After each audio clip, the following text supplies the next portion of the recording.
Oke, halo semuanya, selamat siang. Kembali lagi bersama kami, Osagri Podcast, obrolan seputar agribisnis, di mana hari ini kedatangan tamu-tamu kita dari Lincoln University from New Zealand. So, welcome you guys to this podcast. So, Thank you for having us. Thank you. Yeah. Okay, so first and foremost, maybe I'm going to introduce myself. My name is Marcel. I'm currently a second year student in Agribisnis. I'm 18 this year. No, I'm 18 last year. I'm 19 this year. And yeah, that's a little bit about me. Fun fact, I really hate roaches. I feel like a lot of people, I can't stand them, to be honest. Like, my body shivers, but that's just a little fun fact about me. So maybe you guys can all introduce yourselves with the same format. All right, well, Selamat siang, kia ora. My name's Fergus Lee. I'm just done my Bachelor of Agriculture in New Zealand at Lincoln University. This will be my fourth year studying, and I'm starting a Master's in Management of Agribusiness. Taught Masters for 1 year. Fun fact about myself, I've just spent the past 6 months living overseas in Ireland on exchange there at University College Dublin. So yeah, that's pretty much it. Loving Indonesia so far. Pretty hot climate, but we're starting to get used to it now anyway. Definitely. So I'm Avalon. I'm studying agribusiness and food marketing, and I major in environmental management. I'm 22 tomorrow, 21 now. And fun fact, probably I'm from South Africa and then moved over to New Zealand in 2020, so like throughout like COVID and everything. And I really like anything water-based, so today we checked out some aquaculture systems, which I thought were really cool, and like some fisheries, which Lincoln doesn't really offer that much, so that was really nice to go have a look at. Kia ora, my name's Amy, I'm 23, I've just finished my 5th year at Lincoln. I studied environmental science with honours, and fun fact, I was our student association president. Ooh, okay, cool. Wow, I feel like you guys have like amazing backgrounds. You too, though. Thank you. Okay, anyway, so before we start, just make yourself at home. Once again, I see that you've taken a couple of our candies, so Yep. take as many candies as you want, girl. Okay. So I'm just gonna ask a couple of questions, maybe some of them like a bit of a comparison of how, maybe things that differ in New Zealand and the ones that we have in Indonesia. Maybe you can also take some benchmark from South Africa. Yeah. Okay. Are we ready? Far away. Okay. So the first question that I want to ask is, what is the difference between the dairy activities here in Indonesia and back in New Zealand? Well, I think first off, it's a different farm system in New Zealand because of our temperate climate and the physical resources there. We're able to farm cows outside for most of the year, all year round, on pasture or grass. Because of that, it's a very low cost model and one of the more carbon efficient ways of producing milk in the world.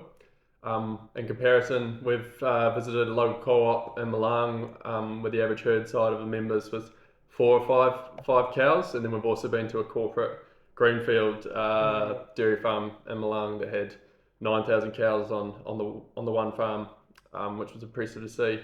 But a lot of the dairy farming in Indonesia is all small herds inside in shacks, and it's cutting care of farmers going out on the wee motorbikes, cutting all that elephant grass and everything, and then bringing it in. And in terms of the welfare standard, our cows in New Zealand are outside all year round. They're never tied up or anything, but I noticed a lot of the cows in those smaller holder farmers, the cows are just in the stables all year round. Greenfield was running that sort of American system where it was big industrial in-shed feeding, cows getting milk 3 times a day and all that. So pretty much just that sort of big difference. New Zealand, we have a lot more cows, dairy cows, 4.9 million, almost 1 cow to 1 human in New Zealand. And I think in Indonesia there's only about 300,000 dairy cows. So and then in terms of the production per cow, we're producing a lot more litres per cow, whereas I think in Indonesia it's at 12 or 14 litres average production per cow. So I think that comes down to a bit of nutrition mainly and animal health. But that's pretty much the main different dairy aspects. Our average herd size is over 400, but where our university is, the average size for that area is around 1,000 cows per farm. Right. That's really cool. Oh my God. So do you think that the reason why, cows in New Zealand produce so much more milk than Indonesia's, do you guys think it's because of the animal welfare? The nutrition as well. Yeah, I nutrition is a see. big thing. Yeah. It's a combination of that knowledge around nutrition, feeding them right, but then welfare. We're quite lucky. We've got very good biosecurity, so we don't have foot and mouth and other Yeah. diseases Oh, that that's true. affect Yeah. production of cows. So that'd be another factor limit to it. But I'd say the biggest one would be that nutrition of the animal and farm management, which is why we get more output out of our cows. And in Canterbury, where we are, that's the only real region in New Zealand where we use a lot of irrigation. It's because that we're growing a lot more grass all year round. But outside of Canterbury and outside of some parts of Otago as well, it's all just rainfall where we get our water from. A lot So more fresh. Yeah. a bit of variety. If there's a drought one year, then the production will drop, and if there's more rain next year, then it'll go up with the grass. So. Right. What about in the winters? Like, how does the cow kind of like survive when, you guys said that you always put the cows outside?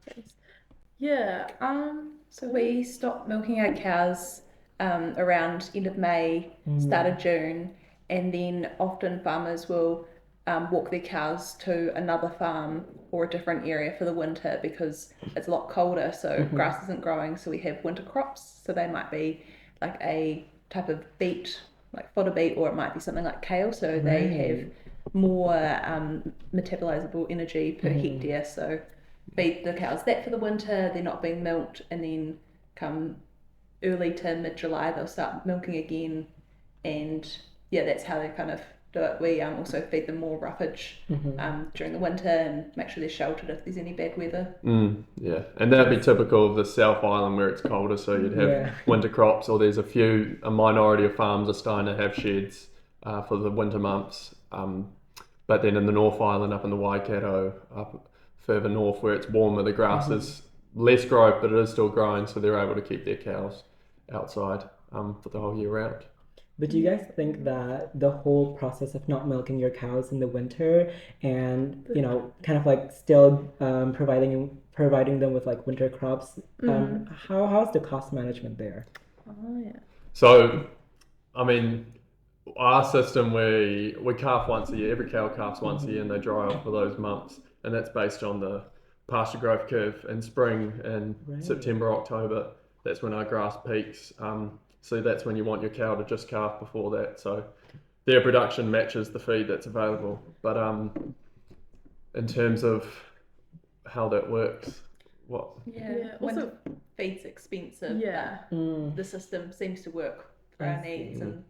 And also calving and drying off means like when they have like babies or calves. That's the and then also drying off means when you're not milking them anymore. So it's, So it's kind of like just the process of like making sure that their milk is more mature now.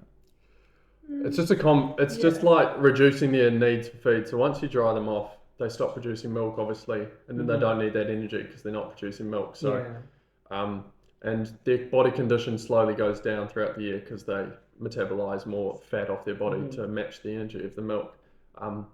But during that winter, that's when they'll start gaining a body condition up again to be the right amount by the time they calf. After 3 months, typically, of a dry off period. That reduces the chances of them being low in any like nutrients or anything like that too. Because otherwise they can get like low calcium or magnesium. We want to prevent them getting sick. So giving them a rest beforehand is the way that we can help look after their well-being too. Absolutely. Okay, cool. Right. So moving on to the next question. From your experience throughout this is summer course, right? So throughout your experience, like traveling through this island, do you guys have any sort of like business ideas, perhaps, that you want to start? Yeah. So I guess that was the whole point of this.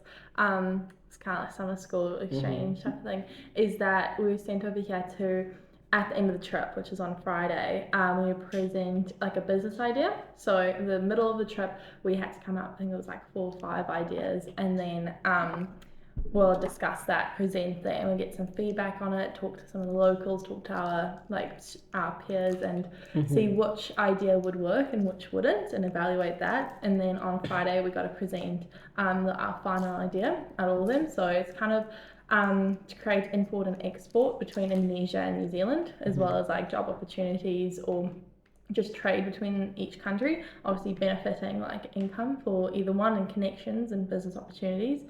So yeah, there's been quite a few. There's been a bit of dairy. We already have that though, like exporting a lot of our dairy to Indonesia. There's been ideas about coffee, about honey. I think there definitely has been, like my group has, we get split into groups within all, the 9 of us. I think it's about like 3 people per group. My one has an interest in honey, so especially Manuka honey. Ooh. Yeah, so it'll be cool exporting that from New Zealand into Indonesia, and then More me and Amy. We're in the same same group. group. So do you want to talk about that, Amy? While I chew this mint away. So we are looking at exporting coffee from Indonesia to New Zealand, and then roasting it in New Zealand. We did a little bit of research, and there's not much Indonesian coffee in New Zealand. It makes up about 2% of the value of New Zealand's coffee imports. So we saw an opportunity there, and New Zealand's about 0.2% of Indonesia's coffee exports. I see. And with, I guess, the difference in currency, there's quite a purchasing parity power. So the price of coffee beans in Indonesia compared to in New Zealand is quite different. So it means that we would be able to afford to pay farmers more so that they can then get better resources, education, support their community while still having a coffee that is affordable for a New Zealand market, and New Zealanders like their coffee. Yeah, definitely. And our main idea is sourcing the coffee directly from a co-op of smallholder farmers, so we're able to cut out most of the middlemen along the supply chain. So that keeps, well, it means we can pay the farmers more, and then it also means it's price competitive back in New Zealand. Right. Yeah. That's a very noble idea, actually. I really like it. Yeah. But what about your idea of like in the Manuka honey? Oh yeah. So we had a lot of tea over here. So whether or not it's like iced tea or hot tea or jamu, I think it's called. Guava? Yeah. Yeah. So our idea comes from like honey and the health benefits that come from it, such as Manuka honey has a lot of like antibacterial,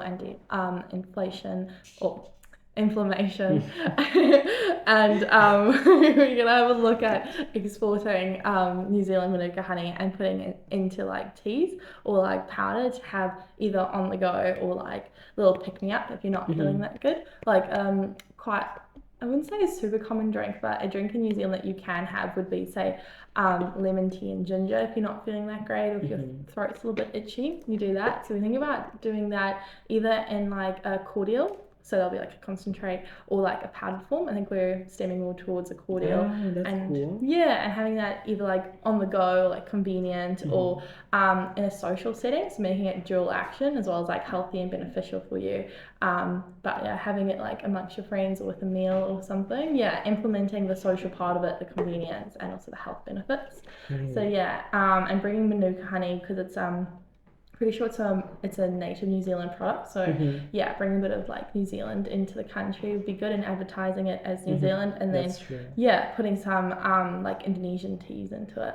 Oh, so you're planning on like collaborating with Indonesian farmers? Yeah. Indonesian tea farmers. Yeah, and putting that's really cool actually. Yeah, making the cordial from it, so putting probably ginger or like herbs into that. Yeah. I would honestly buy that. I hope so. You know, yeah. Hit me up if it's gonna be an actual business idea. Yeah. Okay, cool. So thank you so much for sharing. Next up, from your trip so far, what are the new things? I feel like we've talked about like more technical things, right, previously. I want to talk about what have you learned, the new things that you've experienced in your trip in Indonesia. Wow, yeah. A lot of new things. Just gonna say, I learned that you can have rice 3 times a day for 6 weeks. It definitely how staple of a crop rice is, and just every a meal's not complete in Indonesia without rice. What else have we learned? Probably have the religion here, like, as a big thing, was learning that, especially coming from New Zealand, there isn't as many mosques, we don't hear the prayers, the food being halal, that's been like quite an eye-opener for us, especially, not having religion so big in New Zealand. It's been pretty cool. The dress codes at the university, that's different. Oh yeah, I feel like that's a main difference between us and we've got no dress code in New Zealand. If you want to rock up in your pajamas, really? Yeah, pretty much.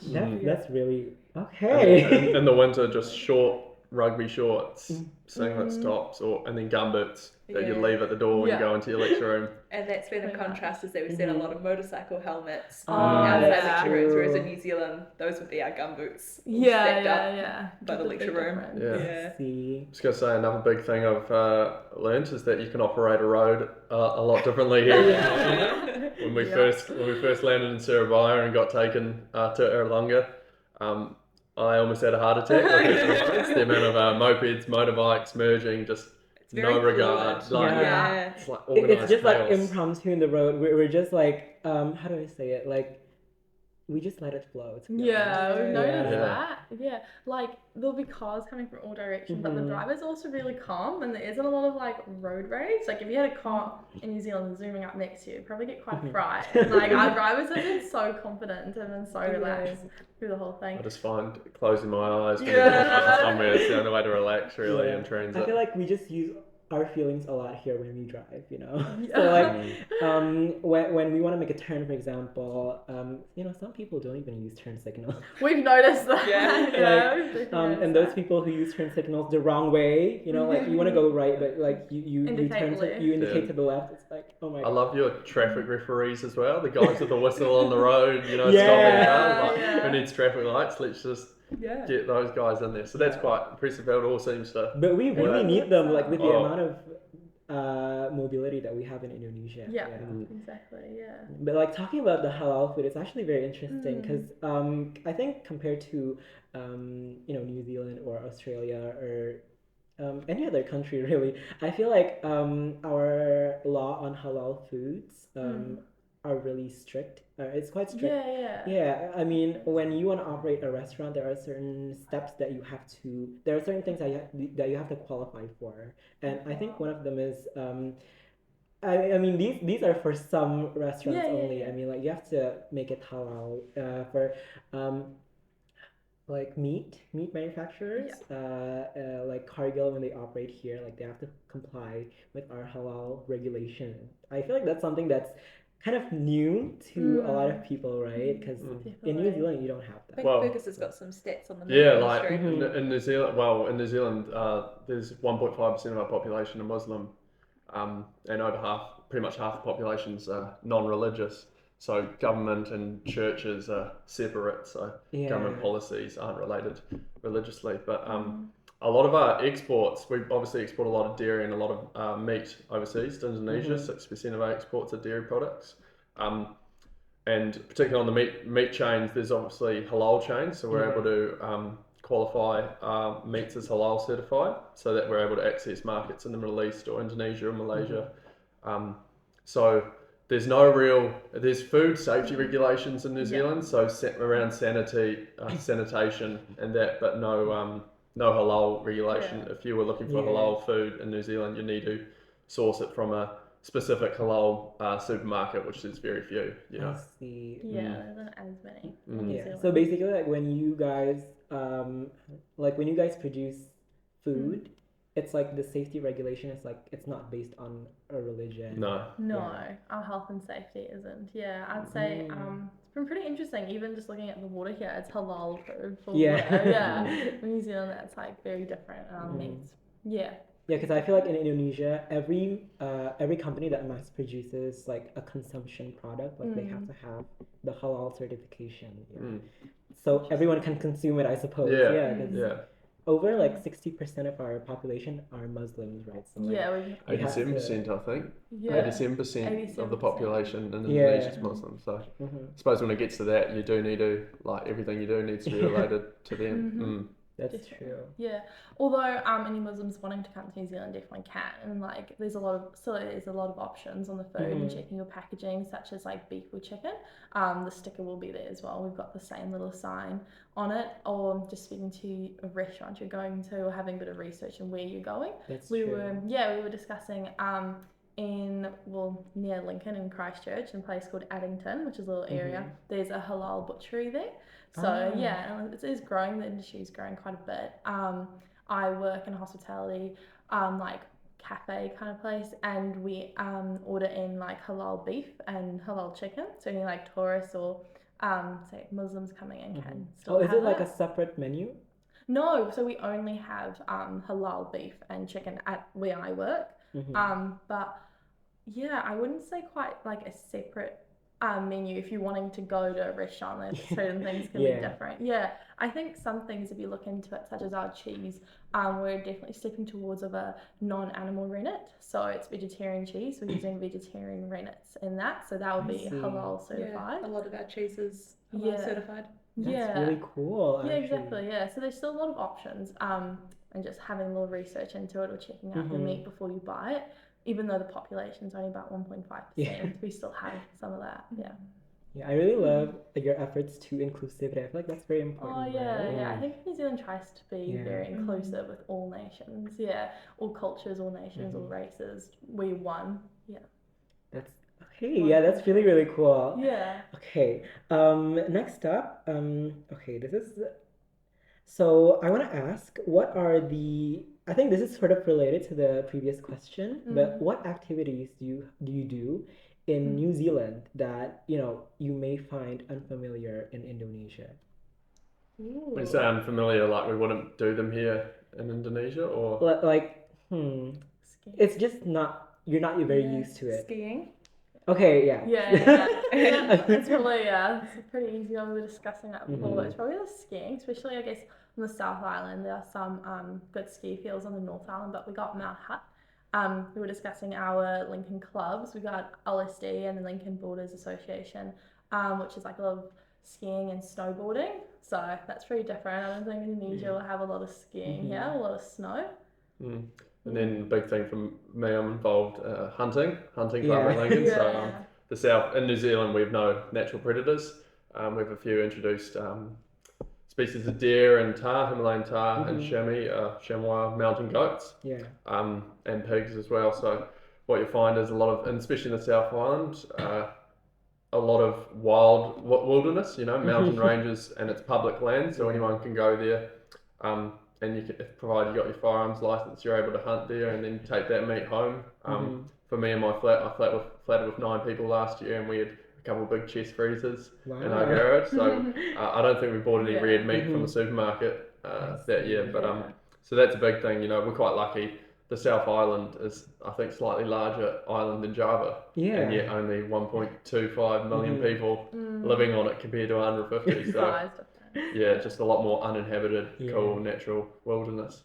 I feel like because our island is a lot more dense, we tend to kind of like regulate it way stricter than like other islands. Because like in Java there are a lot of endangered species as well, like the tigers, for example, and then the rhinoceros, the rhinos.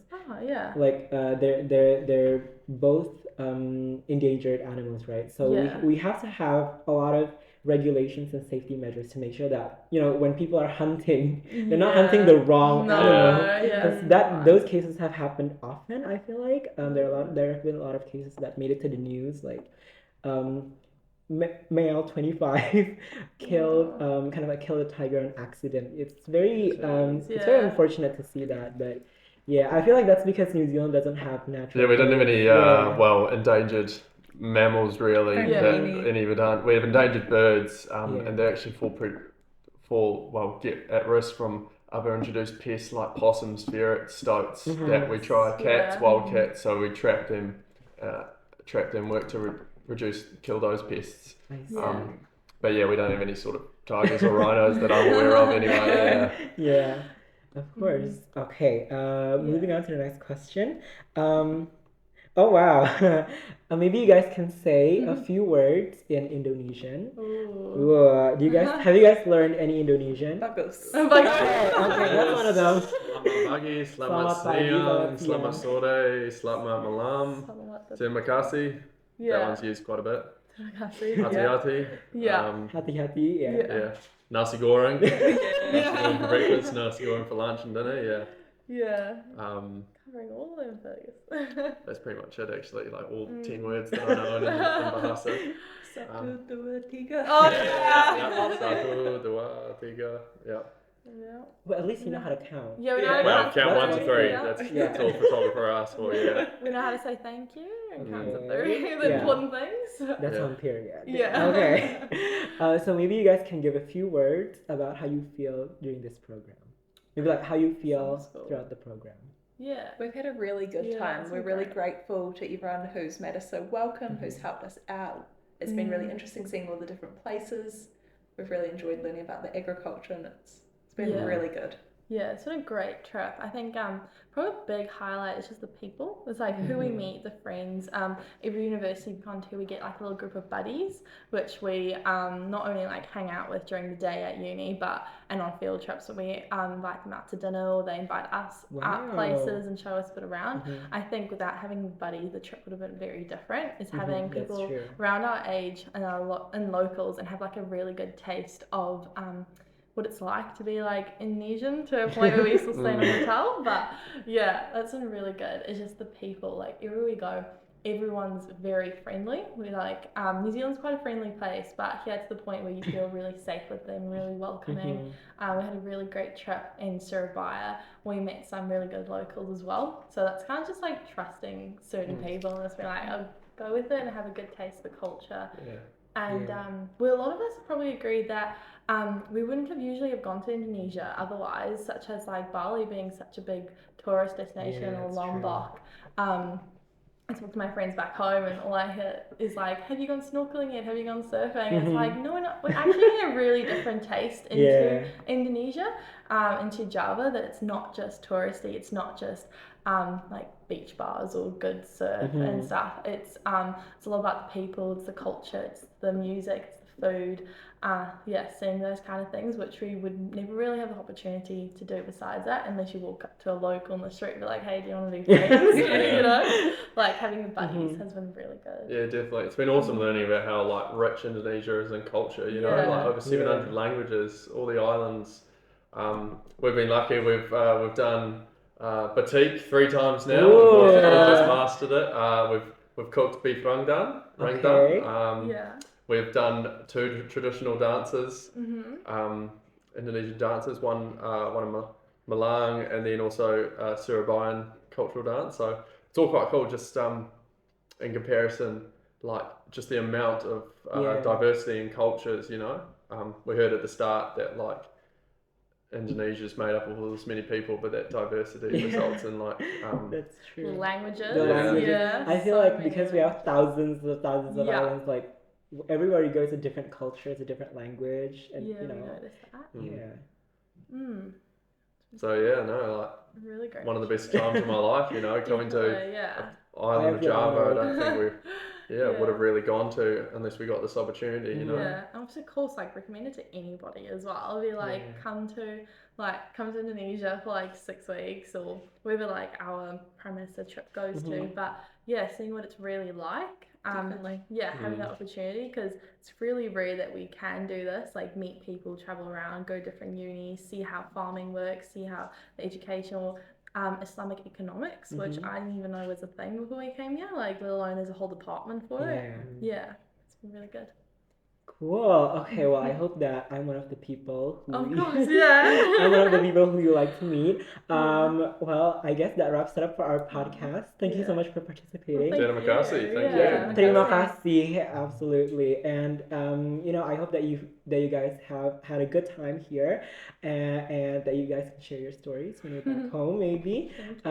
And yeah, I hope that you guys can also collaborate with us more in the future. Yeah. 100%. Absolutely. Hope to see you in New Zealand. Yeah. Come visit us. Yes. Oh my god, I would love to. Yeah, I'll take you hunting. Ooh, I actually want to do that. Yeah, kamu boleh. Oke, well, terima kasih semuanya untuk udah menonton podcast ini. Kami dari Osagri Podcast, checking out, and don't forget To like and subscribe, comment, do the whole business, send it round. Yeah.